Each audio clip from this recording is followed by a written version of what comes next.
It's showtime.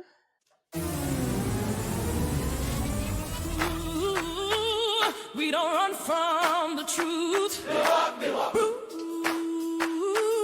We don't fake the healing. We feel it. It's a revolution now, and you're invited.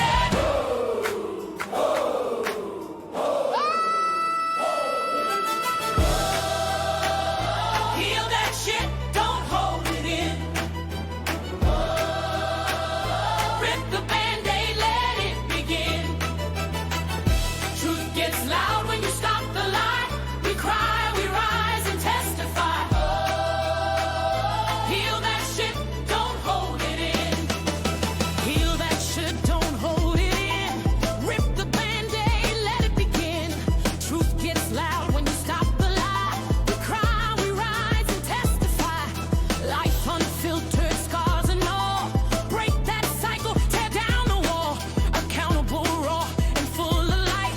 We healing out loud and we doing it right. Heal that shit, don't hold it in. Glory to We need a God. live performance. We need a live performance of that. We've got to get a live performance going. Mhm. Heal that shit, don't hold it in. Glory. Amen. Hallelujah.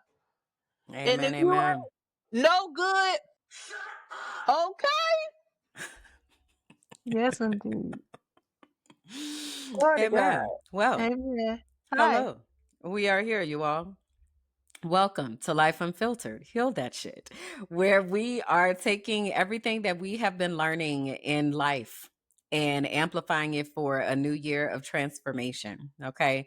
This is not just a podcast anymore. This is a revolution in healing. So whether you're a longtime listener, this is your first time hanging out with us, get ready for some life-changing conversations. That's right. Yes, indeed. Because we've learned something powerful over the past year in some. When we share our truth, we give others permission to do the same.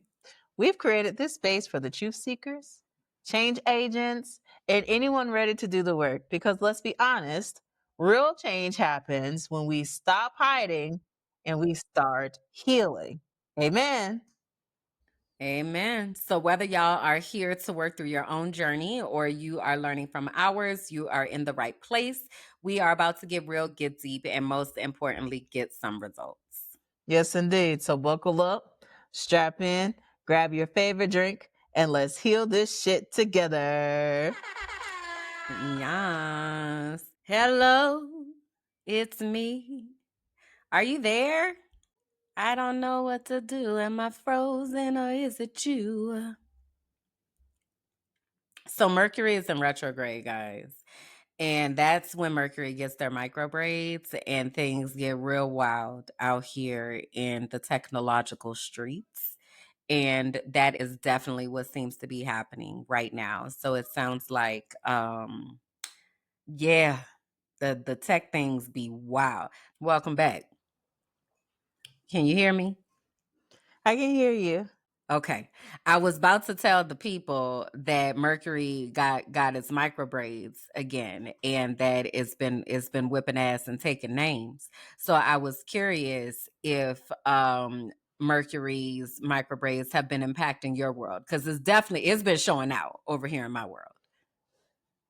Yeah, for sure. This morning, I was like hitting the buttons to start the laptop and it would not cut on. Like it would just not cut on at all. And I'm like, hello, hitting the button. Yeah. Hello, you here? And then finally it comes on. I'm thinking like the battery's dead or something like that. Full thing of battery, child. The indicator says this thing got a whole thing of juice. But when I'm hitting the button for it to come on, it wouldn't come on. So yeah, Mercury is definitely in micro braids, and we are here strapped in. I want to make sure that it intentionally got your intro so that I could do it in post. Because as soon as you were doing your intro, it was like That's when it cut out. Okay, cool. All right. So I will pick up there. Hello, y'all. My name is Kimberland. I am an educational advocate, activist, and consultant. I am specifically a school improvement specialist, school transformation specialist. I specialize in school climate and culture and things of that nature, creating safe schools for teachers and students and creating safe climates to be able to learn. I'm also a scientist, a biologist specifically, and I specialize in brain research and trauma informed practices and ensuring that we are honoring the biological and humanistic side of things in educational spaces. So I do a little bit of that or whatever. I'm a visionary and motivational speaker. I'm also a virtual producer, network executive. I'm the founder of Intuitive Melanated Life Coaches, where I help people deepen their relationship with God to understand their unique design and purpose in order to positively impact the world. I am a professional frolicker. So I currently live in Medellin, Colombia, in South America. And I've been on this journey for some time now. It's actually been over 4 years that I left the US to build a life that brings me joy at a soul level. And lastly, I'm a host and producer and podcaster. So, what up? Okay, turn up. Well, my name is Bianca Goolsby. Okay. I'm a digital strategist, a consultant, an education activist, and a certified snitch. Snitch. Yes, indeed. I'm an investigator and a receipt collector. A receipt collector. Okay. So put some respect on my name.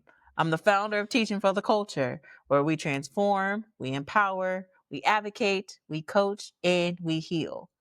And we're going to circle back on this teaching for the culture situation today because we need to talk about it. Okay. I am also an intuitive melanated life coach and a digital nomad currently working and traveling wherever there's Wi Fi. Okay. And my purpose is to empower others to find their own path to freedom and fulfillment and to be able to do that fearlessly. Amen. Amen. Okay. So enough about me. Let's talk about how we operate in this space, okay? The three keys: accountability, transparency, and integrity. These words are very, very important. I need you to govern yourselves accordingly because words mean things. Community agreements. Let's shift to that. Before we go further, we want to make sure that we're clear about expectations, what you can expect from us and what we expect from you. So what you can expect from us to honor the three keys, because we're going to keep it real. We're going to speak freely and we're going to cuss if and when we feel like it. So I'm telling you this because you might have little listeners and you might want to put some headphones, some AirPods, or maybe not. That's your business, but we're going to speak freely in this space. Okay. And what we can expect from you. All right. Hate speech, hate comments, not over here. Okay. We proudly serve on the block and be blessed ministry. You are fake news. Uh-huh. And if for some reason, okay, you have an issue with that, we will go ahead and escort you out to the block pew because we want you to engage with intention with us. Amen. Okay. We want you to go on this journey with us. We are facilitating these very important conversations and we want you to participate in this journey and bring people with you because together we are committed to doing the work to heal. I love how you land that plane. It's like, and another thing, because we are here to heal. And that's the type of energy that we have over here, y'all. So speaking of energy, the way that you can give us energy is through our emojis. So we have a collective emoji here in the Heal That Shit space. That emoji is the heart with a bandage wrapped around it. That lets us know that you are specifically connected to us here.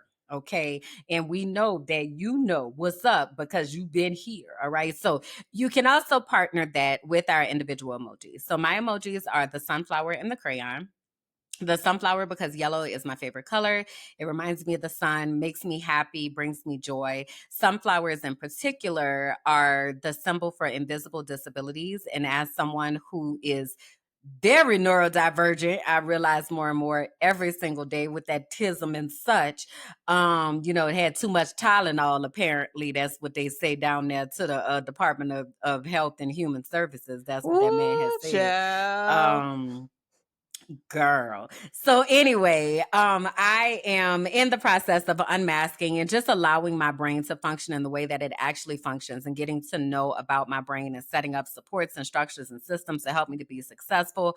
All of that is the work that we do that is invisible, that people don't really see. So sunflowers are the symbol for invisible disabilities, and that is why they are so near and dear to my heart. My other emoji is the crayon, and the crayon because it was a time in my life where everything was very black and white, and I made a conscious decision to color the fuck out of my life. So here I am, coloring in the lines and being bold and really intentionally bringing joy into my life and into my space. So those are my emojis. Please tell them about yours, ma'am. Yes, indeed. So my two emojis is the hands that form the heart and the teddy bear symbol. Okay. The teddy bear emoji. So let me tell you, the hands that form the heart. Okay. I've been very transparent and vocal as it relates to my heart and having heart failure and then having a pacemaker and the complexities of rebuilding my heart where it was complexities with love, grief, and all of that. I've been very vulnerable about that. And so the hands that form the heart represent all of that. The complexities of love is the highest frequency, and I desire to give love and to leave people better than how I found them. The teddy bear emoji is something very, very special to me because it's teddy bear season, okay? All right. So let me tell you, I used to say on a couple of episodes that if you poke the bear, that you might get a grizzly. And I'm becoming a little bit more peaceful when I'm being poked. Sometimes, people will poke you and you just don't need to respond. You just let it be. And I think that that's where I'm at currently, presently. Still don't try it. Okay, making that abundantly clear. But there is a peace that is surrounding me that is unmatched. Okay, cannot be messed with. And I am just here to receive love, give love, as love is the highest frequency. So those are my emojis: the hands that form the heart and the teddy bear. Very well. So we want to remind you all that there are a couple ways for you to hang out with us. We are over on the YouTubes. If you search Life Unfiltered, Heal That Shit or Heal That Shit, you will be able to find us there.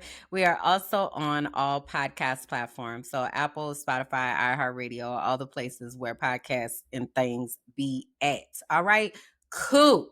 So let's go ahead and jump into our spirit check. And our spirit check is the part of each episode where we do some intentional time to think through how we are feeling, what energy we're bringing into the space. And we do that in a creative way. So we utilize a color system. So if you are watching, you can see that here on the screen. If you are listening, I will explain what is on the screen, but also come over and hang out with us and come and watch. So our color system is 4 colors. So the first is green. I'm absolutely wonderful. Life is great.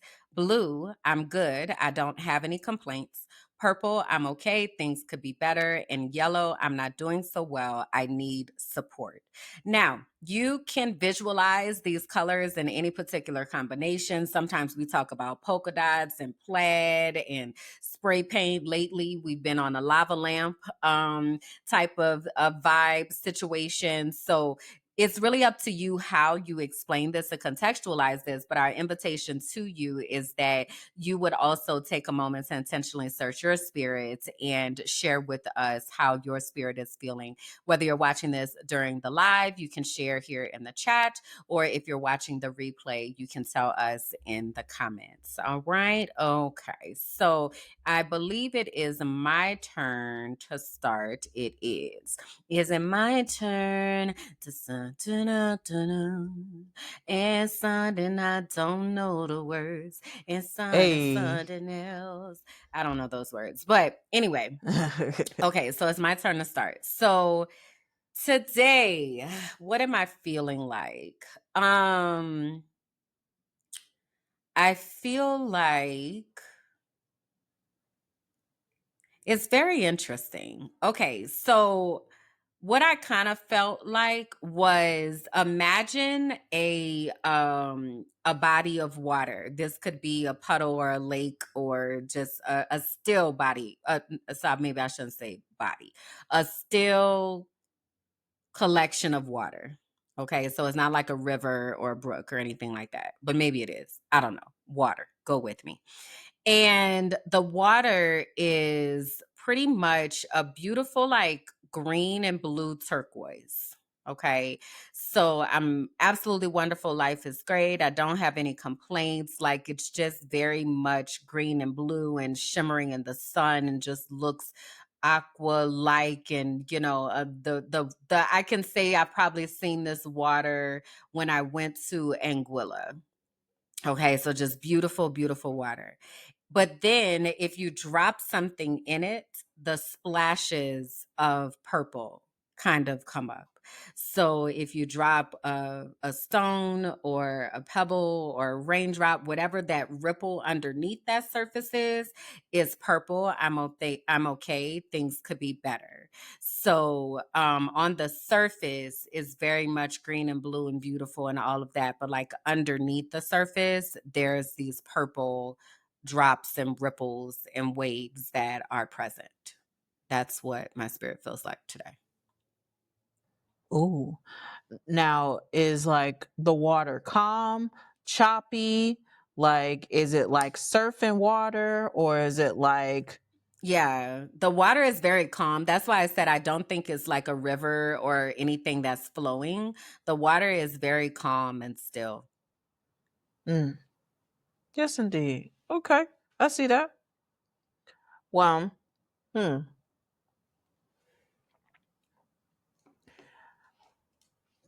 The thing that comes to me is the pattern, and it's the plaid pattern. It's very much a solid green heart, but then there are lines on the pattern that just signifies different things. So I'm absolutely wonderful. Life is great, but also these lines represent different segments of things that are happening. So that's how I see it. Some lines are bigger than others. So, like the yellow, not so much, but definitely some blue and purple lines that are thicker than the yellow ones, if that makes sense. And Mm-hmm. it's like a Mm-hmm. very bold pattern too. Like it's a bold type of where the lines are crossing in unique ways. So it like very unique, very custom, very Mm. demure. It's truly one of a kind masterpiece, if you Okay. will, of just feeling all the things, feeling very unique about it, and just enjoying the journey. And some lines are bigger than others because it represents different spaces in my life and what's currently happening. Mm-hmm. Hmm. Okay. Very nice. So, those are two examples of what this can look like for you. And we also invite y'all to like ask other people in your lives. Sometimes it's difficult for people to name feelings. Like one of the tools that I use is the feelings wheel. And sometimes it's difficult for people to use a tool like that, but maybe they would identify with a color system. The point is take a moment to check in with yourself and check in with the people that are around you. And we just gave you two examples of what that could look like and sound like. All right. So you want to color in some of these lines and share. I know you said you was getting your receipts together earlier and trying to get your things, whatever you finna do right now. Uh-huh. Yep. So a lot of what I'm going to share has been like this week, right? Like this is all fresh. Mm-hmm. So I got the email from Meta, and the email from Meta let me know that they have resolved the intellectual property dispute that we have been fighting for years. to color this in, let me tell you, because this has been a journey and I can't wait to do a full deep dive talking about this, because it's something that I do feel like is going to be in legal textbooks and law textbooks as it relates to trademarks and intellectual property. So we own the trademark to teaching for the culture with an ing. And there was an individual that created an organization, called it Teach without the ing for the culture. And what that did was it caused confusion because of three letters, ing. And that has been a debate that has been in the federal trademark office for years. It was resolved with the Federal Trademark Office. It was resolved with prejudice, saying that our trademark Can you tell teaching. people can you tell people what with prejudice means so that they understand why that matters? Okay. So with prejudice means that this matter cannot ever come up again, that this is a final standing. This cannot be appealed. There's no back and forth as it relates to this, that this is the final judgment as it relates to this matter. So regardless of what Shauna Brown says or tries to do, because it's resolved with prejudice, this cannot legally be brought up again with the Federal Trademark Office, which is where it would go to because it's a federal trademark matter. So all of it is now closed, sealed, done, handled, resolved. So that's what prejudice means. So this means that we won our case when she decided that she wanted to use the court system to try to cancel our trademark. She attempted to cancel our trademark under the understanding that she had that she was first, which, if she was first, cool. Provide receipts, provide evidence, let us know, because according to us and according to our business records, we were first. So if we're going to debate about the time, let's go receipt for receipt so that we can address the matter. Well, in the particular case, she did not provide any receipts to prove it. In fact, she provided information that actually harmed her case instead of helped it. And then in the midst of that, did not pay her attorney. Her attorney dropped her. And then now she was representing herself to the point she didn't respond to the trademark office. And then now the trademark office is like, you've wasted our time. And the attorney's office is like, where's our money?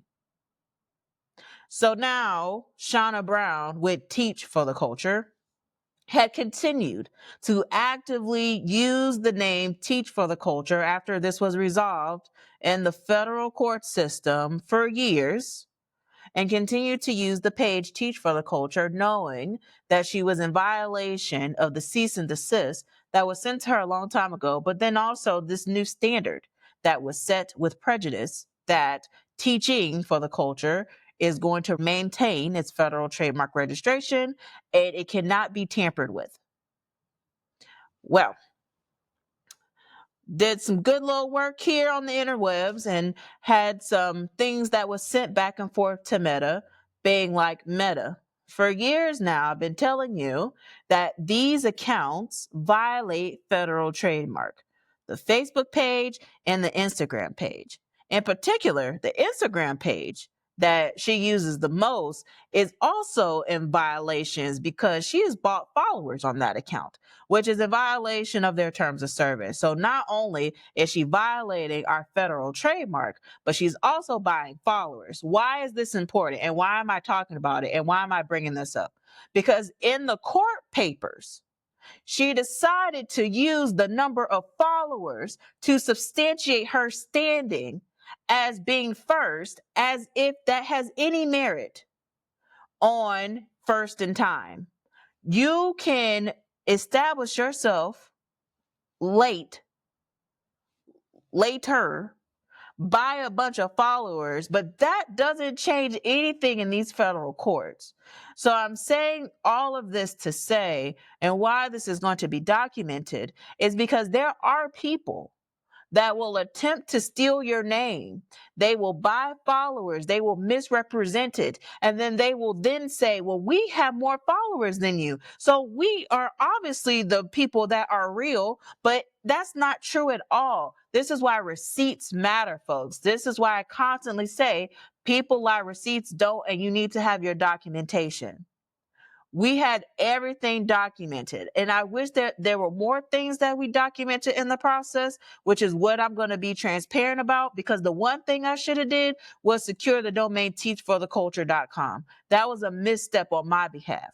However, when I tell you that that process is going to be very interesting with GoDaddy, because using all of this information and fighting for the intellectual property, we did Meta, but there's still more to go. There's still more victories that are going to happen as a result of this, and storytelling as it relates to this, because people are creating some amazing things and don't know how to protect their intellectual property. And they run into cases where people are out here lying, misrepresenting, and doing a whole bunch of stuff on the internet, claiming things that aren't true, and it's costing you money and time. So I say all this to say that the teaching for the culture versus teach for the culture trademark dispute has been one that I can't wait for it to be in the legal textbooks. And I am so thankful that I got that email from Meta to say that we have removed the pages. The pages are down on Meta's side.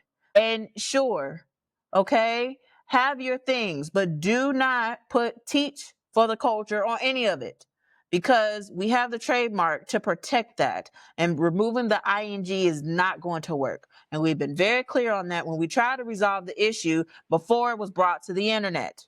So now it's being brought to the internet. And let me tell you, so there was a post that Shauna Brown had posted, and it was so I was about to interesting. say, because I'm over here looking at the things while you're talking, and I'm just over here like, I'm gonna let you finish.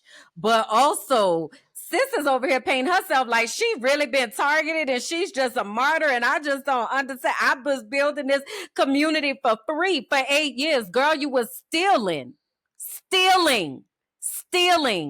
for 8 years, and now you have been caught and you are being held accountable. But go ahead. I'm sorry. I mean, go ahead. I'm gonna mute myself. She made a post on the internet, and the post was referencing people stealing intellectual property. And when I saw it, I said, this is interesting. This is coming from the same person that went to the Federal Trademark Office, claimed that she was first in time, did not provide any receipts, didn't pay her attorney's fees, and I'm sitting here still paying on the legal services in order to keep our name. And she's on the internet flexing and flogging and all that type of stuff, and ain't doing what she's supposed to be doing. So then when I called her out on it and tagged her, and tagged the attorney that she didn't pay, then she hits me with these different posts and deletes. I don't know this woman from Adam Eve. I don't know this. I don't know her. I don't know her. But she had a lot of things to say in the post and delete. And I'm thankful that I got enough sense to take screenshots of stuff. And when I tell you, I'm going to expose it all, because these are the people that we need to talk about, folks. You have people that will literally co-opt your name and will spin all these different narratives and say all these different things. But ultimately, at the end of the day, receipts don't lie. People do. People lie. Receipts don't. So, with that being stated, Shauna Brown, this ain't over. We're going to continue to talk about this, because the fact that you got on this internet to fix your mouth to say some of the things you did, and then to say that you are a business consultant and you helping people do this, people need to be aware of that. People need to be aware of the people that's causing harm to others in the community and saying that they're doing it for the culture. Because ain't no way that you selling $35 t-shirts saying that you doing it for the culture. And what are you really doing other than posting quotes and stealing TikToks from other creators and posting it on the Instagram page? Cool. Build your community. Cool. Talk about education, because we need to have more people on deck talking about education, but also follow the law, honor other people's intellectual property. And then if something needs to pivot in your business, pivot. Don't double down, be wrong, and then cost people thousands of dollars. Because you, Shauna Brown, still owe your attorney upwards of $7,000, according to the records. That's what the people said when they withdrew from your case. I didn't make this up. They said it. So don't have beef with me, have beef with the receipts. But I do have beef about this because I was hospitalized with this situation. This has caused a lot of stress and trauma and anxiety from building something out of nothing to having this global impact. And then you have somebody that's just out here that's just hijacking stuff, lying, buying followers, and then being sporty on the internet. Nah, bro. Nah, bro. I'm a snitch. I'm gonna expose it. Period. Full stop. So I'll pause here and mute. Thank you, because I got a lot I need to say. It's dishonorable, like it really is. And I'm sitting here looking, so I done searched her. And I see there was an article that was written on her in this platform called Canvas Rebel. And it says the cornerstones of Teach for the Culture LLC include authenticity, community, culture, and joy. And guess what? Authenticity is just so far off the mark. And I'm just so ready to go into these comments and clips and all of that to just amplify the level of dishonorability that has been present with this woman and the things that she has done and the ways that people will spin a narrative and try to paint themselves as the one who is being harmed when she initiated this harm. She initiated this harm because she received the letter that said, hey, you're in violation. You need to cut it out. But she initiated the harm knowing it full damn well that you did not have any right to do that. I'm disgusted. And I'm even more disgusted that she is a member of Delta Sigma Theta Sorority Incorporated. It is absolutely not sisterly. It is not what we stand for as an organization. It is disgusting. And I'm ready for her to be held accountable because there have been too many. Even at this point, you could have stopped. You could have stopped and said, all right, the jig is up. You still on this internet sitting up here trying to paint yourself like you was doing what was right? Still? That's monster type behavior. That's psychopathic and sociopathic type behavior. There's something that's going on here. There's something wrong in the mentals that makes you continue to say that you're entitled to something that you know that you're not entitled to. What is going on? It's not okay. And I'm so glad with the Meta decision, I hope that will make it that much easier for the other platforms because there is evidence that shows, hey, so yes, this is being honored because she absolutely needs to be held accountable. And to be frauding people, talking about you are a consultant, what are you teaching people to do? How to steal somebody else's intellectual property? Because that's all that's happening over here. You're building a platform on thievery. Meanwhile, talking about that your organization that you should not have ever founded in the name of what you did. And can we also, this is the last thing I'm gonna say before we move on, because it wasn't just the stealing of the name. It was the stealing of the likeness and the block lettering and the color scheme. And like it went so deep. So deep. That is not okay. To steal, and you're not that it's okay to steal from white people, but what makes it even worse is you're stealing from another Black woman who is actually doing the freaking work. I can't. I just can't. I don't have anything kind to say about this lady at all because I know how many years and hours, and I know only what I know. because I know that there have been even more hours and years and energy that had to get put into this getting resolved. And it just pisses me off to the high heavens. I get very, very, very, very passionate about this situation because I'm disgusted. I am just incredibly disgusted. And for me to go back on there and see that she's sitting here talking about, yeah, they took it down. It's a tragedy. It's a travesty. I'm about to go in these comments and be like, this is what happens when you violate trademark law and now you're being held accountable. How about we tell that story? How about we do that? Since you want to be trying to create a story, talk to the people about how you was lying so much for all of these years. Talk to the people about how you bought followers. Talk to the people about how you're stealing other people's ideas. Talk to the people about that. Talk to the people about how many times that you had to stop your lie and you chose to continue lying. Talk about those things. I'm done.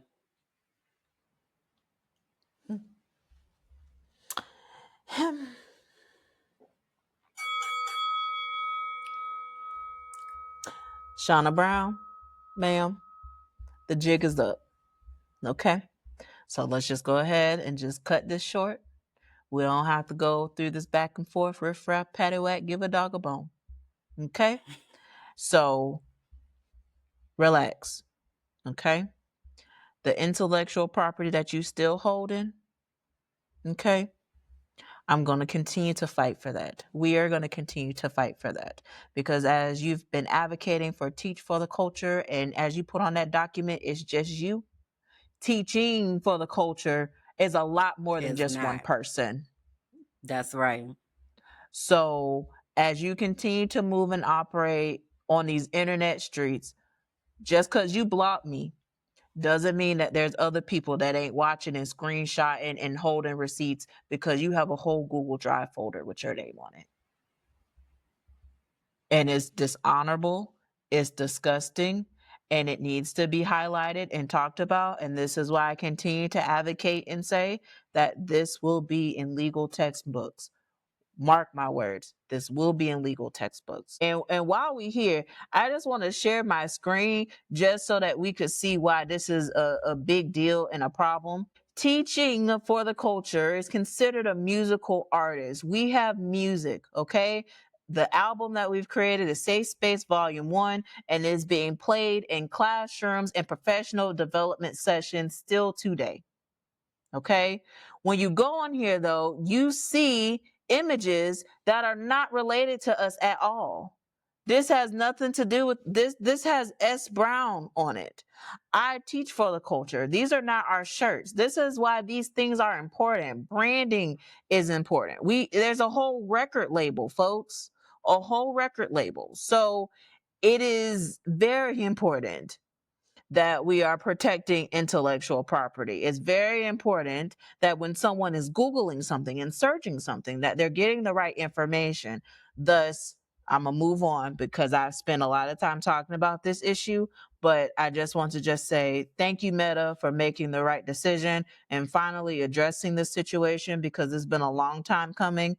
And also to Shauna Brown, stop it. This is just a beginning because we're going to call you out every single time for going on this internet and lying when it don't have to be that. You create something new and move on. Okay? That's it. That's it. Okay. Now, these receipts, baby, let me tell you something. Okay? So before we got on here, I was on the phone with a school board member. Because there was a video that I was tagged in. The video is actually very, very tragic. Okay. I'm not sure if I'm actually going to play the video for folks like on the post part of this, but I want you to see it. Because I want you to see what I've been dealing with before we hopped on here today. All right. Here's the video. Hey, good morning, everybody. So I had to bring this online because it's crazy. So my grandma just moved to Florida. Her kids go to school in Ruston, Florida, and they're white. They're little white kids, but that doesn't matter. All that matters is the school's not doing nothing about these kids bullying kids, and it's ridiculous. So I'm gonna go ahead and put the video on here and let y'all see what y'all think.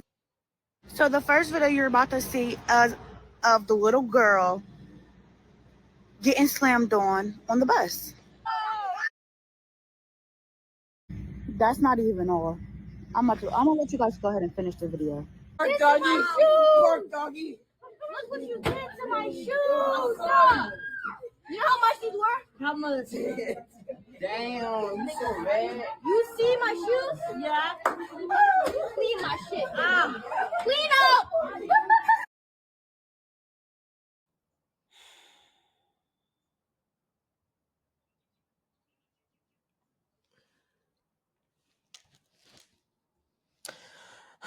I was tagged in the video.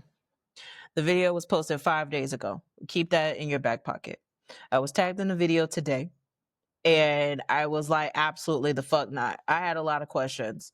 So the first thing I was like, okay, so the bus, while that shouldn't happen, you and I know it's hard unless there's a bus monitor on the bus to control stuff. Like it's hard. The bus driver just try to get these kids home and off the bus. It's only so much that they can do as they're operating the bus.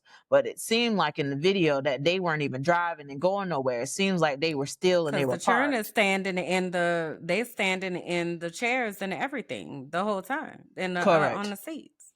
Correct. So I was like, okay, so that's one. Okay.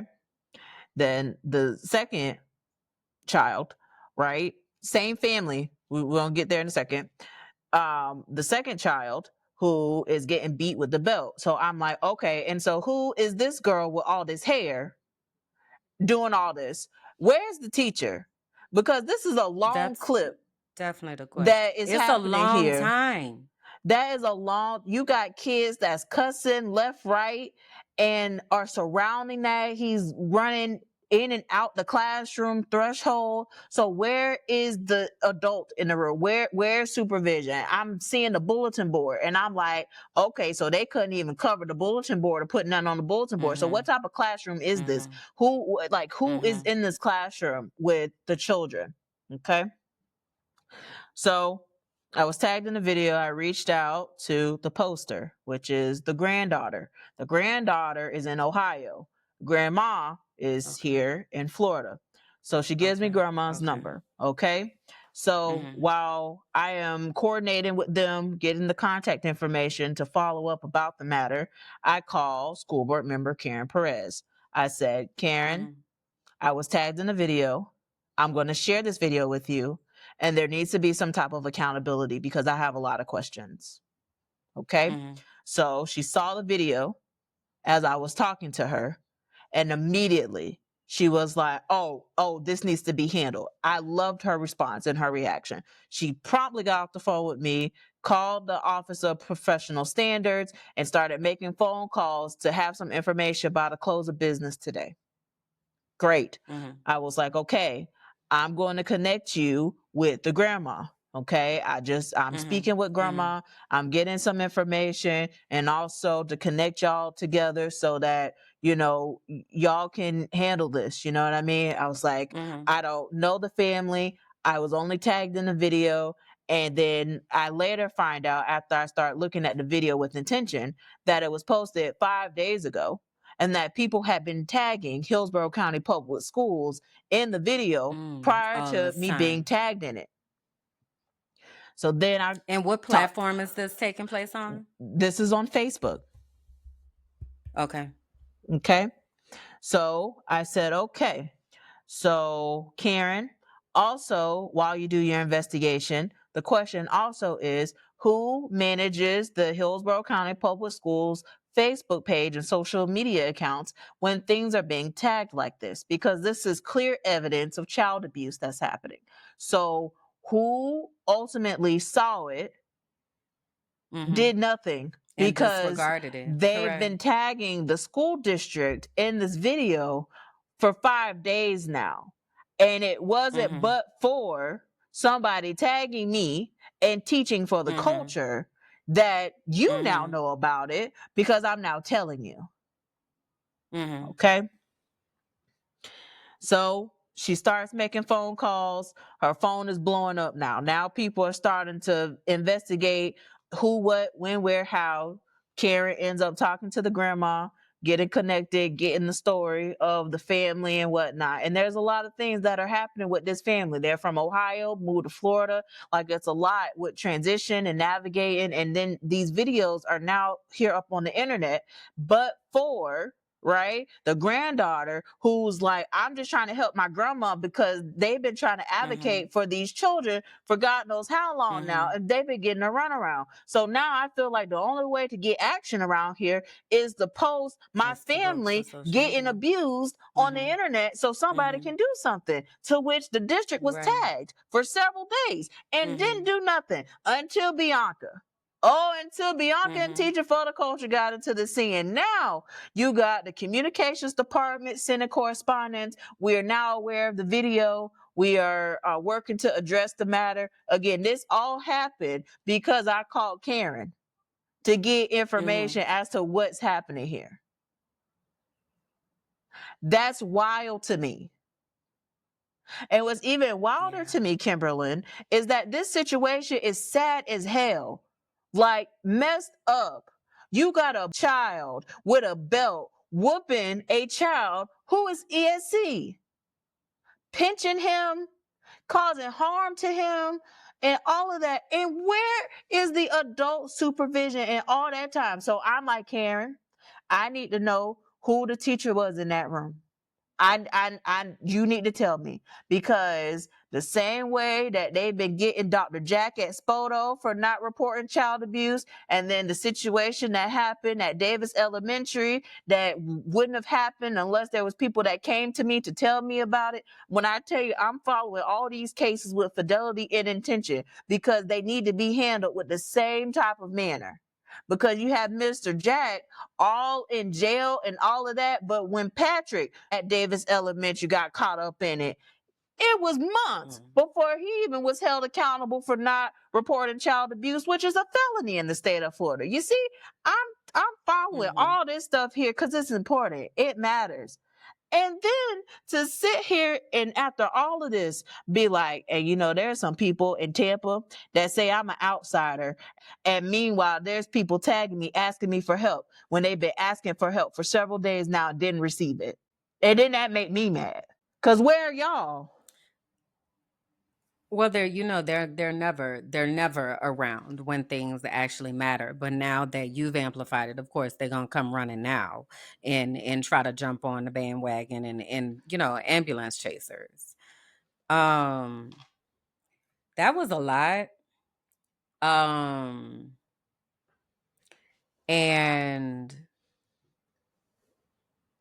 it is so terrifying for where things are headed with our children on so many different levels, because that was an instance of Black children thinking it is okay to harm someone because they're not Black, and their level of empathy or caring about humanity is not present because the culture of the world right now is so highly polarized and racially charged that these children who do not have fully developed frontal lobes and are not able to properly process what is happening because you can't talk about it in schools, how do we expect them to make sense of it all? And so now we see the manifestations of what that's going to look like, and those images and videos will also be flipped, where there are white children who are attacking Black children in this manner, and Black children who are attacking white children and Hispanic children, and like this is not good. And I just finished talking about this morning on the Frolicking Truth. I'm like, I really, really need y'all to get involved in what's happening in these schools and to understand that schools are not safe places right now. You cannot just send your children to school and don't ask any questions or just sending them to, like, you cannot. And I understand that people are overwhelmed because they're working, they haven't had food, they're trying, like, it's just such an indication of the times that we're in, and it's an indication of how the system does not give a fuck about any of us, because it's designed for this type of shit to happen. It literally is. That is what the world is about to be looking like in schools, in workplaces, out on the street, like an all out racial war. And that's not what school is supposed to be. You know, it's like kids are supposed to be able to go to school and learn and create and be able to think and grow and figure out who they are. And we literally have kids and they're fighting for their life. Like, and to your point, you know, I sit in such an interesting position because I coach teachers, and I'm consistently also keeping in mind the systemic things that are happening, and trying not to ever make a teacher feel like you need to do is just because you're not doing enough, like, type of thing, because that is not what I believe. I believe that the majority of educators that are in education because they care about kids, though I realize that that is not a universal conversation, because I definitely know plenty of educators who don't give a flying fuck about kids. But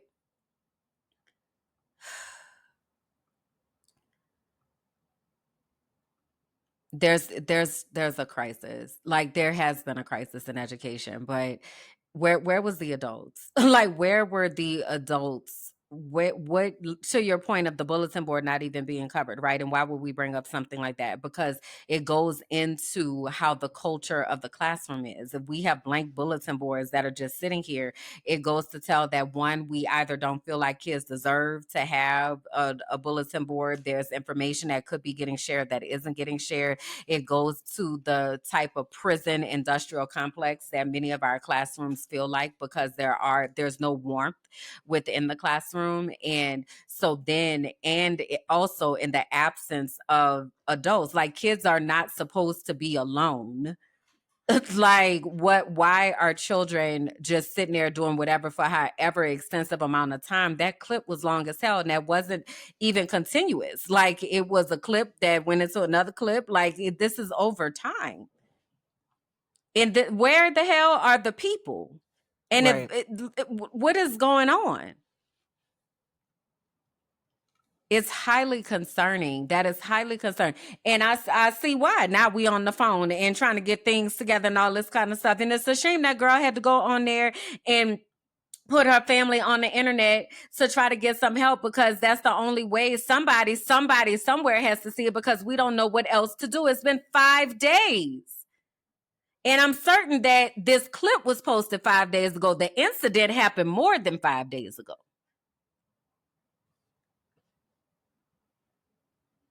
It's terrifying. It's just really,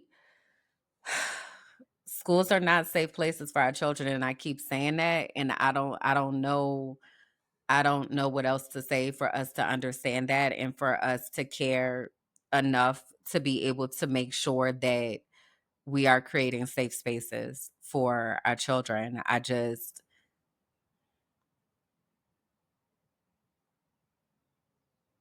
That was a lot. So it leaves me to this, and then we'll transition, because I definitely want to hear all the different things that are going on in your orbit. But I'm definitely in advocacy mode and have been fired up, powered up as it relates to it, because of the different things that have been brought to my attention. Another thing that was brought to my attention is the flip the camera challenge. The flip the camera challenge falls right in line with bullying. I want to provide context. I want to share this video with you so that you have a clear understanding of what this challenge is. And also, I want other people that are watching it to see it too, because this is something that needs to be talked about. And we need to have a very clear, frank, and transparent conversation as it relates to these trends that are happening on the internet that are damaging, that are hurtful, that needs to be discussed.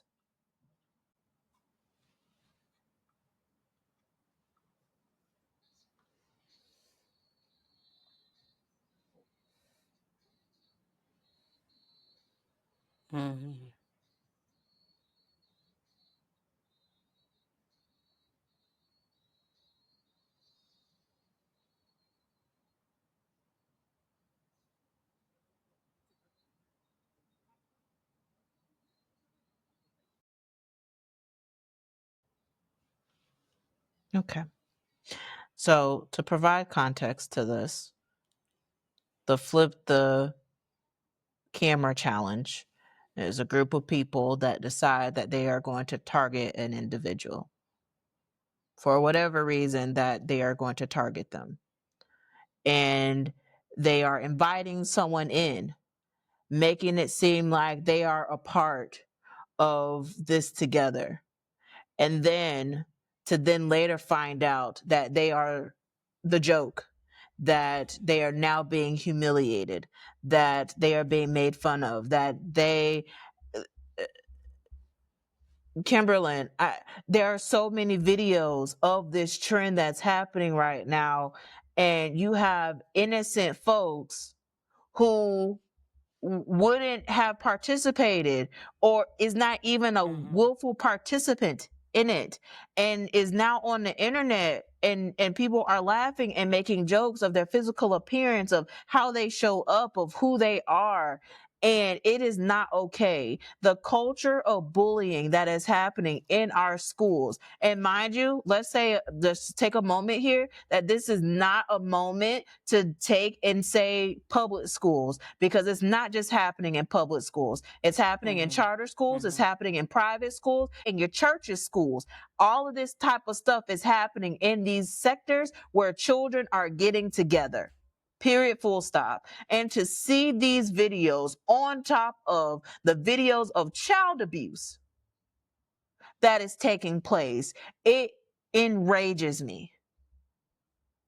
Because our children didn't ask to be here. Our children don't deserve that. And what are we doing it for? Likes and fucking views on a goddamn social media platform that will cause harm. So I'm looking to parents and caregivers. I've been saying the same thing for almost 6 years now. Check these damn cell phones and have courageous conversations about what your children are doing on the phone. Also, that requires for you to be intentional with what you're doing on your phone too, because sometimes they are mimicking the behavior that they see. But to see the climate and culture of our schools where children are just bullying each other. And then you have state representatives that's like, we're out here protecting our children from the cell phones and we're creating legislation. Well, they're recording the damn bullying on school campus. Now what? Well, that just goes to show why the answer is not necessarily banning phones from school. That's the phone is not necessarily the issue. The issue is the lack of social emotional competency, emotional intelligence, and having, like you said, the courageous conversations about how we show up as better people. But again, if the adults are not executing those things in their own lives, how are we expecting children to do that if the adults that are responsible for them are not doing that? That's why we are the ones that have to get our shit together so that we can help our children. And I'm saying our because I'm being inclusive. I ain't got no damn kids. This is y'all's kids. Hello? Because it'd be so interesting how people will be quick to remind you where your zip code is and how you should advocate for children and this, that, and the third. And when things are happening like this, I'm like, and where are y'all? Where are y'all? You got children that are being mollywopped on the bus. You got children that are being bullied on social media, and you have meme pages that are created by school site, Kimberland. You literally have a world star hip hop type of page that's being created for different school sites.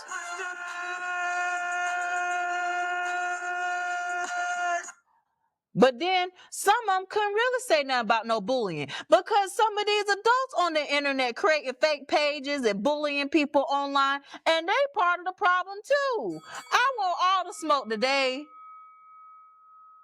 And you got people playing games on the goddamn internet like it's funny.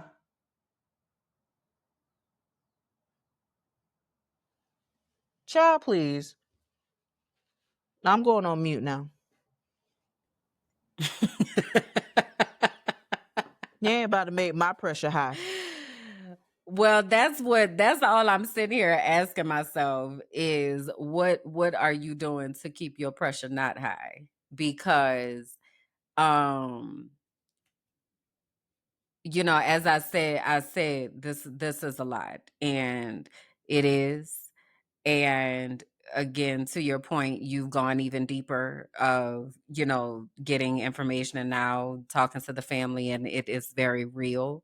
So my question is, and how are you now going to discharge this energy, and how are you going to protect your brain and your nervous system and your heart in all of this? Because that's a lot to take in, because I'm literally over here like I'm about to have to play a meditation song before we move in to the area, because that was a lot. Like, that was a lot. So I'm knowing that you have even more than that is a lot. So what are you doing to center yourself? So I'm going to write about it. Like, this whole process of even finding out about this video, of contacting the family and talking to them, my interaction with Karen Perez and how she jumped to action about it, and just even talking about it on the podcast, like getting it out in that way is helpful. And I'm going to write about it and amplify the story in that way, because it's important to share these stories, but also to document the journey in this process. Also, Mm. with these challenges, and the thing that gets me going is talking about it, is letting people know that this is a trending thing that's happening, and you need to have courageous conversations with your children to see if they are part of it and if they're doing something. I've seen some TikToks where some parents is like, if you see my child doing that, send me the video so I can have a conversation with my child. And that's great that you're doing it for TikTok, but also, Mhm. did you actually have a conversation with your child before you posted this on the internet? I don't know. I wasn't Mhm. there. Questions. But those are the things that need to happen. And so after the podcast recording and after I'm able to reset, I am going to get up from this computer, because sitting behind the desk is not helpful for me, as we've already talked about the stress of my back and not sitting in chairs that are conducive of being sat in for a long time. I'm gonna go listen to my album and blow some bubbles. Okay. Okay. Bubble sounds good. I think I'll definitely meet you in that energy as well. One more thing before we transition over into me.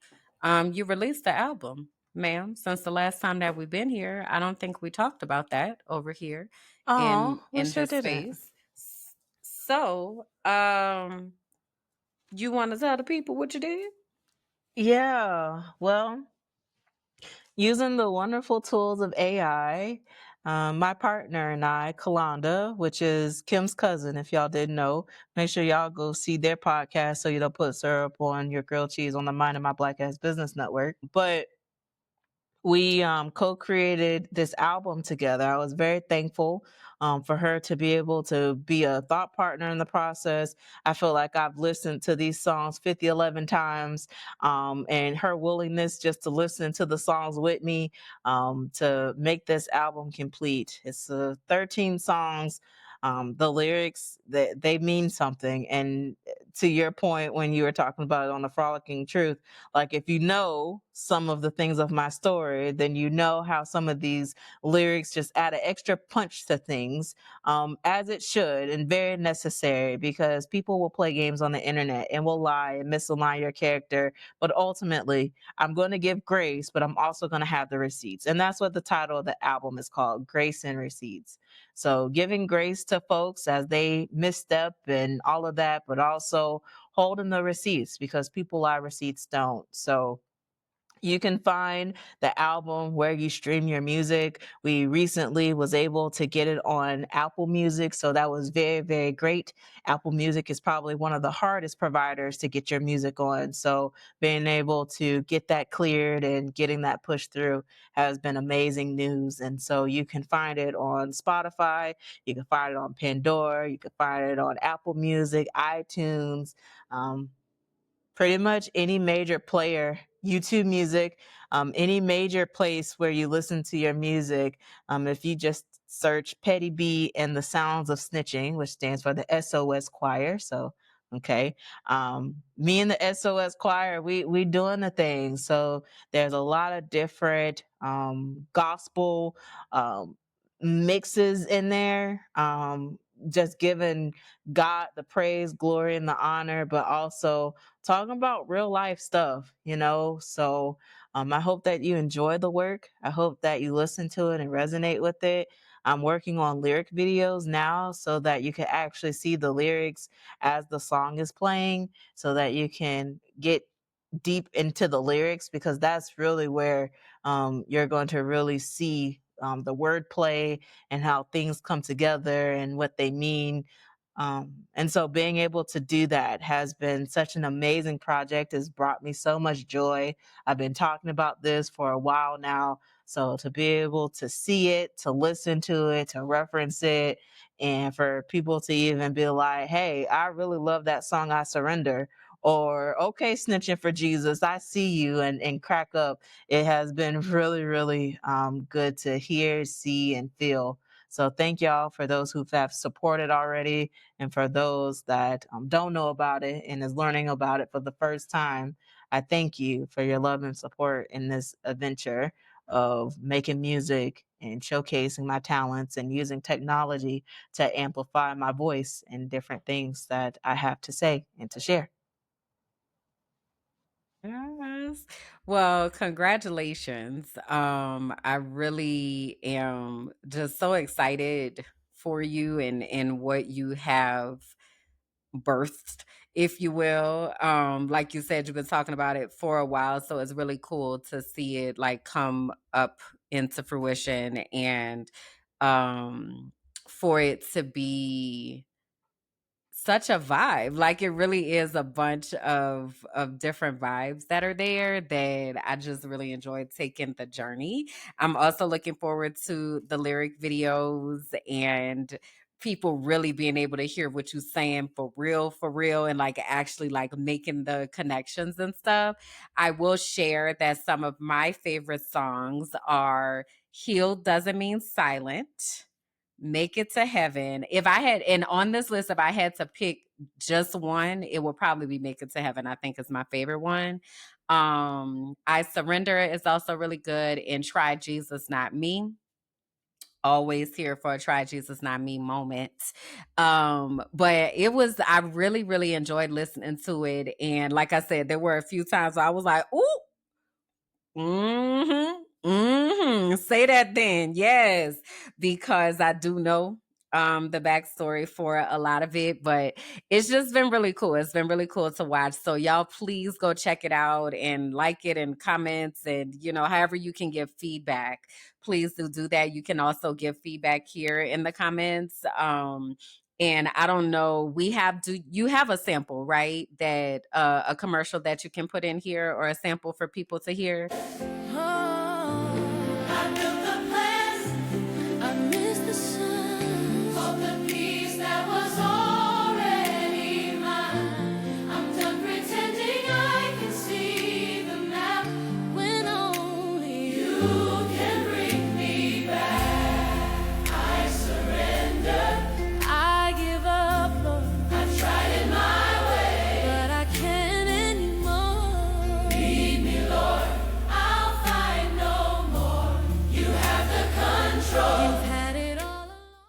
But even as you all listen to our theme music, Bianca also produced that. So she be over there making music is my point. She be making the hits. She gonna make a bop now. Okay. So please do check it out. It's really cool. I'm super excited for you and the doors that this is gonna open, and just what happens from here. I was sharing this morning on the Frolicking Truth, this really is an exercise in you transmuting some really strong and heavy energy from a lot of the things, as you mentioned, like over the past 6 years that you've been walking through, and then to see it come out as this creative endeavor where other people are able to be encouraged and know that there's light on the other side, there's joy and love on the other side. It really is not doesn't have to end your world if you will allow yourself to go where God is guiding you. So yeah, it's dope. Congratulations. Thank you. I really appreciate that, friend. You're welcome. You're very welcome. So yeah. um So what's happening in my world? Basically, I am preparing for this break that I have been desperately needing to have. And I'm really excited about having some time away from having to be actively on the whole time. Um, I guess I'll start with the purple, like undercurrent, if you will, that I had shared. So basically, we talked about education and everything that's happening in education. And one of the things that's happening in education is weaponizing finances and funding. So there are many school districts and many schools that are trying to figure out how to keep operations going because the federal government is suing them or they are weaponizing the funds that they were owed and allocated. And so many school districts are just trying to figure things out. And that trickles down because I do professional development with school districts. So if they don't get the money that they were supposed to get, then that money does not come to me to fulfill the invoice of the work that I am doing. So I am currently in a place of waiting to be compensated for a significant amount of work that I have done and just kind of sitting here waiting. Just kind of sitting here waiting. And it's interesting because I know it and it's definitely in the back of my mind. I try not to focus on it from day to day. I told myself I'm giving myself until November 20th before I press the panic alarm and before I really feel like I have to like do something to try to make something happen, do something, John, like type of situation. So in the meantime, it's kind of just sitting in the background of the things. And honestly, that's what a lot of things that are happening in education right now are really just sitting in the background because I knew a lot of it was already going to happen. I saw it coming. I've been talking about it. So it's not that I'm necessarily surprised about it, but it is still like, damn, I hoped I was wrong. You know, I hoped that it wasn't going to go this way, but here we are. And that's happening in a lot of situations with, again, I work all over the country, so I'm taking in a lot from a lot of different districts and states, and it's just a lot. So I have also been trying to be really intentional about making sure that I'm discharging energy and leaning into the positive and fulfilling energy, if you will, that I do have access to. So, for example, I was meeting with a teacher, I think this was on Monday. And the first time I met with this teacher, they're a second year teacher. And the first time I met with them, they were like, I don't think I'm about to keep doing this. They were like, I, I just want to be honest with you up front before we even get started. I don't think I'm about to keep doing this. So I just want you to know that. And I'm like, okay, no problem. So I'll be here to support you through this year. And, you know, after that, when it comes close to the end of the year, we'll see what type of pivots need to be made. There are a lot of ways to be able to operate in supporting education. So maybe classroom teaching is not for you. No worries, right? So I took that in, cool. So I then started working with them and they were telling me they were trying to figure out like how to better support their students and basically create a classroom where students are owning their learning and they're critically thinking and, you know, exciting learning hub of what school is supposed to look like. Well, that's my specialty. So I said, okay, so, you know, let's get the thing. So I give them a strategy called the 2x10 strategy. And it's one of my favorite strategies. I did not make it up. It's out of a book called The Tough Kid Toolbox. But the strategy is basically you take 2 minutes a day for 10 days to talk to a student about something that has nothing to do with school. So you talk to them about who they are, what they like. You might have conversations about anime, wrestling, reality TV, hairstyles, cheerleading. You just never know. You never know where the conversation is going to go. But you look for an entry point to have a conversation with that student so that you start to build a deeper relationship with the student, and you also get to appreciate who they are as a person. So the teacher started doing the 2x10 strategy. And mind you, we were meeting on a weekly basis. So it wasn't a lot of time that they have done the strategy, but they had a couple instances of being able to do the strategy. So they came to the meeting the other day and they said, oh my God, I started doing the strategy with one of my students. I said, well, what did you learn? So they said, well, the student had told me that their parent was in the hospital or something. So I wanted to check and like make sure that everything was okay. But then they told me that it was all right because they were living with their grandmother and their grandmother knew how to cook. And the grandmother makes really good shrimp and chicken Alfredo. So then they said, so the student shares that. So they said the next day, the student came back and they said, well, how was dinner last night? Did you bring me some? And the student was shocked that the teacher remembered. "Oh, you remembered?" And the teacher's like, yeah, I thought you was going to bring me some. I thought that's what I was going to have for lunch. You didn't bring me none? So the student's like, oh my God, I'm going to bring you some next time, right? So now they have that conversation. Well, then the next day, now they're like, let me tell you what my grandma cooked last night. So now they're having that conversation. And what I explained, or what the teacher explained to me was, I didn't realize that it could be this easy to actually get to know the things that are important to my student. Because now that I know that, now we can bond over food and we can talk about all the different foods, which is going to lead to the relationship that they have with their grandmother, which is going to lead to the types of qualities and characteristics that are important to them, and the people that might serve as role models in their lives, and like it opens up a door. And just to see that aha moment, I was just like, girl, you good at what you do, girl. What if the thing you've always called too much was the exact thing God designed on purpose? This is for the ones who've always known they were different. Too sensitive, too loud, too knowing, too intuitive, too woo-woo. But what if your sensitivity is actually your superpower? What if your intuition was your inheritance? Discover Your Destiny is a 10-week sacred journey back to yourself. We explore the design of your soul, your spiritual gifts, and the unique way that God speaks to you. This isn't church. It's not a rule book. It's not a performance. It's the moment you stop chasing approval and start walking in divine alignment. You'll gain clarity, language, and confidence around who you are and what you are here on the earth to do. You'll learn the real voice of God. And if you feel called to go on to become a certified intuitive melanated life coach, this is where that path begins. There are 2 ways to enter this sacred container: the Destiny track, full investments and coaching experience, or the Divine Exchange track, where internship meets soul work. You'll support podcasting, content creation, or brand development behind the scenes while learning how your unique gifts benefit the collective. Your knowing isn't a flaw. It's the fingerprints of God. This is your invitation, and I hope that you'll answer.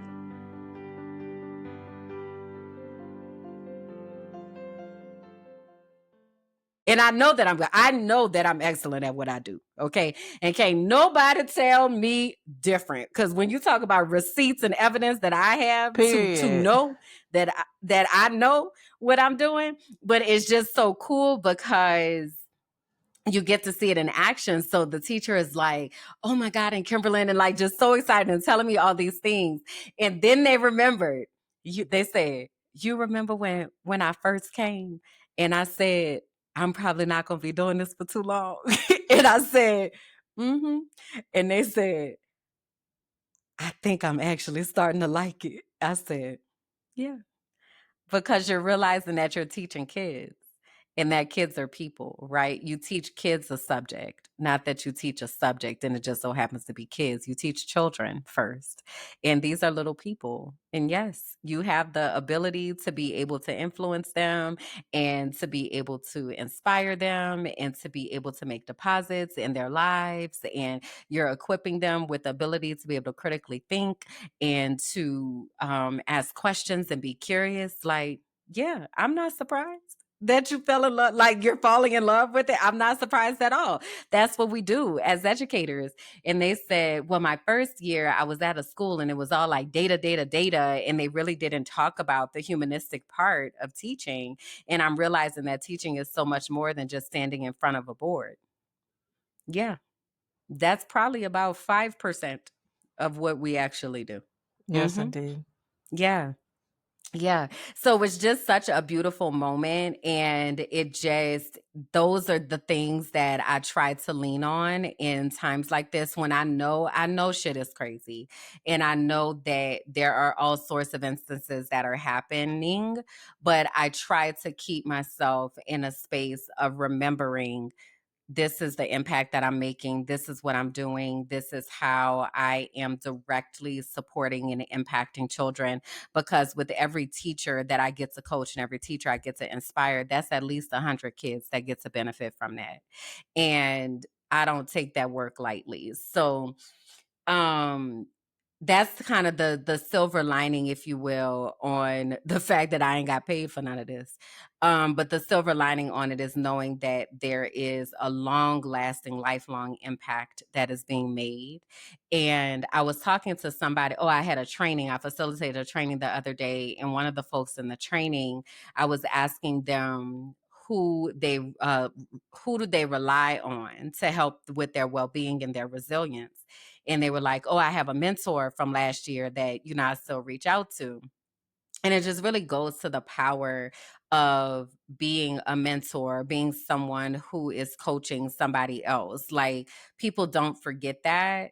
And so for that teacher to bring up, I could call my mentor from last year, that's what I try to leave with my teachers as well. Like, I'm always like, you can use me as a reference. Like, please do call, let me know, email me, like, talk to me about what's going on so that we can support you. Because ultimately, you're charged with the responsibility of educating kids. And like, we just have to, I don't know why we don't feel like that is like supremely important. I don't get it, but I feel like that should be where everybody's focus is. Whether you have children or not, we should all be so intentional about making sure that any child has a life that they don't have to be trying to heal from. Like, I don't understand how people don't think about that, especially people that actually have children. I definitely don't understand how that is not what you're thinking about every single day. Like, I don't get it. But here we are. So yeah, so that was really good, and I'm grateful that that kind of, if you will, gives me the buffer to be able to go to the green and blue beautiful waters of things that are happening. I feel like there's a shift, not I feel like there is a shift that is happening right now. Right now Mercury is in retrograde, and this Mercury retrograde is really about completing things that have been needing to get birthed. I've been seeing a lot of ones lately. So 111, 1111, like angel numbers been sitting over here just throwing themselves at me, but particularly the 111 and the 1111. And I wanted to read because I had asked ChatGPT earlier. And so what it said is 111 and 1111 both carry initiation energy. They're threshold numbers. They mark a moment when what's been gestating internally starts taking on form in the world. For someone like you, whose projects sit at the intersection of spirit, healing, and community building, this usually means alignment and activation. Your ideas and your actions are syncing up. It's like the universe flashing you're in creation mode, stay intentional sign. The ones that emphasize self definition and leadership, not ego, but authorship. They ask, what are you calling into being through your thoughts, language, and focus right now? Given what you've been building, the collective, the frolicking truth, the archive, your neurodiversity and healing frameworks, this could be a reminder that your visions are starting to converge. It's less about hustling and more about refining your signal. If you want to work with it consciously, try noticing what you're thinking or feeling each time you see it. That's usually the quote unquote message in the moment. Using 111 or 1111 as a breath or prayer cue to align your energy. May my thoughts create what serves the highest good. treating it as confirmation that new structures are forming. Keep your vibration clean, your boundaries clear, and your faith steady. And so I found myself, even this morning, I was doing my morning affirmations, and I found myself like saying the affirmations as I was getting ready. And this just really feels like a time where everything is about being centered and grounded and disconnecting in many ways. So it's interesting when you're like, I'm in full on advocacy mode. I'm in full on, I'm preparing for rest mode. And I am not necessarily shutting down communication pathways, but I am actively setting up the systems because I'm about to not be doing these things. Like, I am about to not be in these environments. I'm about to be completely focused on my spirit and restoring my spirit and making sure that I am grounded and I am ready for whatever this next season holds. So it's very much like routines and making like decision purging different things, right? Because I'm definitely like feeling like I'm about to move. So like, okay, what's coming, what's not, what is closing, and what is this new energy that is about to be birthed. So that is the beauty of the blue and the green. Is very exciting and inspirational and feels right, and it feels aligned, and it feels exactly like what I'm supposed to be doing. And so I'm grateful to have put in the time and preparation to be able to actually be having a break and not have to do, and my brain can actually think for a second. So that's where things are with me. Yes, indeed. I've seen in the archive that you've been posting, excuse me, different things that you've been cooking. Mhm. Girl, I tried to make last night, girl, I tried to make some falafel. You talking about fail. It was a complete and total failure. I mean, all the way from the rooter to the tutor. I say, all right, well, we gonna go ahead and throw this away. That did not come out how that was supposed to work at all. It is funny because Chef Ratatouille was sending me some recipes, and I said, I'm about to try to do falafel. And he was like, oh, show me. So then he called me afterwards, and I was like, never mind. Never mind. That didn't work out. That didn't Oh work out so no. well. But yeah, I've definitely been cooking and finding enjoyment in cooking. It really one of the things I'm grateful for of being at this place and being so far away from the city is I do not have access to food delivery. So it is Hmm. making me very intentional about what I eat and what I place in my body, and grocery shopping and even budgeting down to that point. Like, it's making me really intentional. And I really appreciate that because I'm able to create meals and experiences that feel good. And even I still don't like to cook every day because I have to clean. If I didn't have to clean, I would be willing to cook every day. But since I also have to clean, then that means like I'm not cooking every day.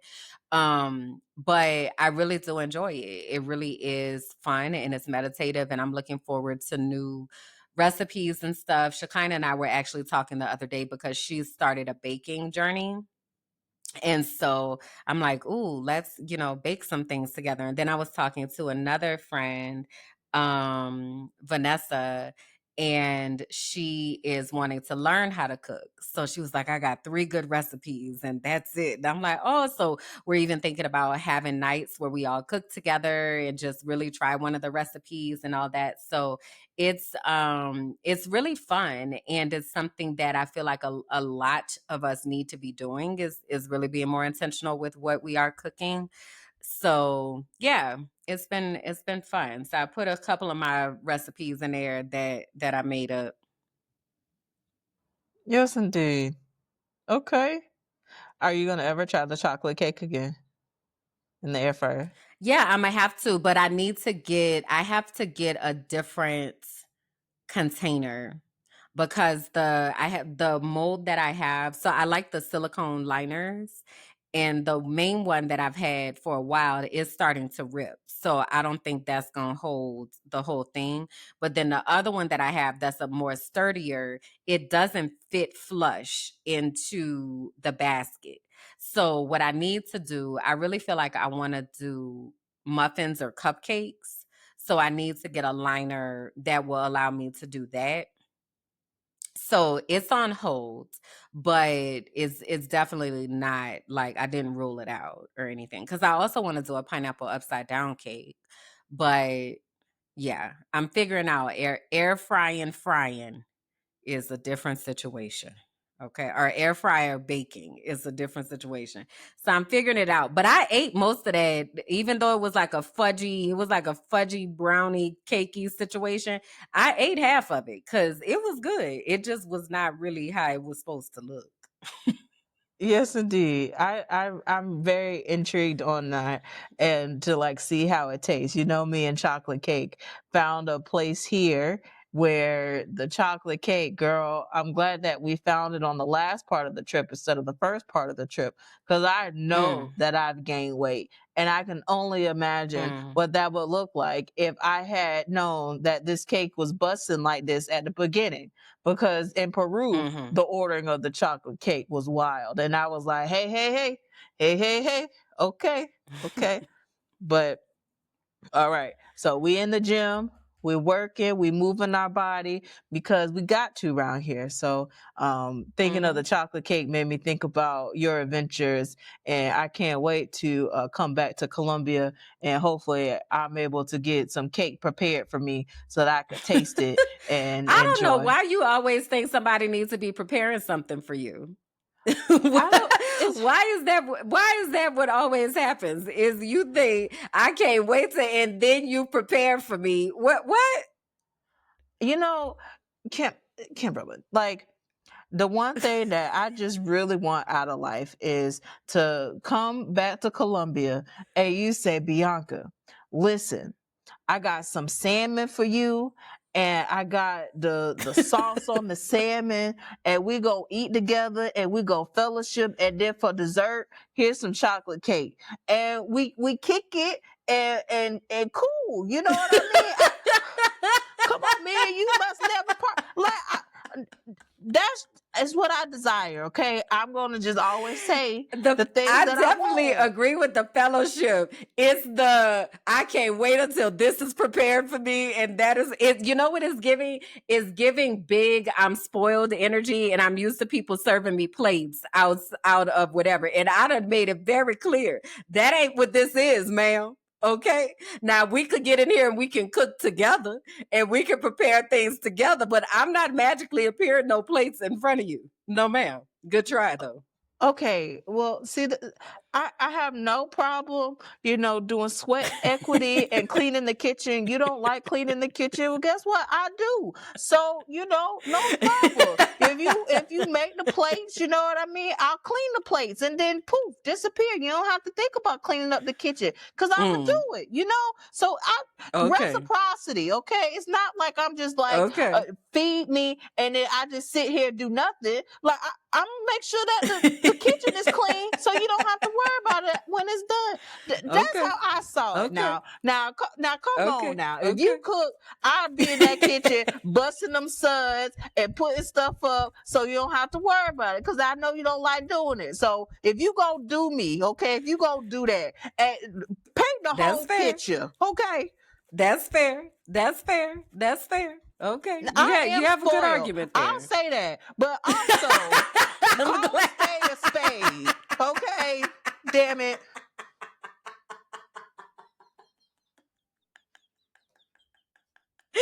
It was I'm to circle back to. Now I am spoiled though. Okay, great. I'm glad that we got that recorded I, for the I, record. I'm the three keys, okay? The three keys. I'm gonna be right there at your door. That's funny. That's funny. Well, no, you make a good argument. If you gonna clean, then I'll be willing. I'll be willing to cook. Fair. Perfect. You heard Okay, it I'll here, be there in a folks. couple of months.